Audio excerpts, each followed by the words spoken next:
प्रकाश महात्म्य कथा अध्याय 27वां। ईश्वर ने कहा, अनंतर श्रावण महीने में कर्क तथा सिंह संक्रांति जन्य जो कुछ कार्य होते हैं उसे भी आपसे कहता हूँ। कर्क संक्रांति से सिंह की संक्रांति तक सब नदियाँ रसशलवा हो जाती है। उस काल उन नदियों में स्नान न करें। समुद्र में गिरने वाली नदियों में स्नान करने से कोई दोष नहीं होता। कुछ महर्षियों का कथन है कि कर्क संक्रांति से दक्षिण दिशा स्थित भगवान अगस्त्य के उदय काल तक नदियां रसलवा रहती है।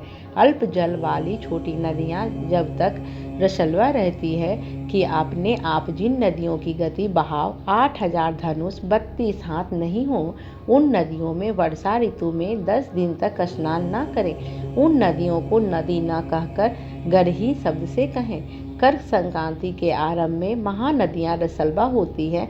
जैसे स्त्रियां 3 दिन तक अपवित्र रहकर चौथे दिन पवित्र हो जाती है, वैसे ही महानदियां भी 3 दिन अपवित्र रहकर चौथे दिन शुद्ध होती है। हे मुने, अब उनका वर्णन करूंगा, आप सावधान होकर सुनो।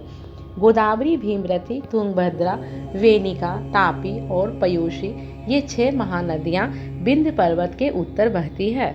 भागीरथी, नर्मदा, यमुना, सरस्वती, विशोका तथा वितस्ता ये 6 महानदियां विंध्य पर्वत के दक्षिण बहती हैं। 12 महानदियां देवर्षि क्षेत्र के प्रादुर्भूत हैं।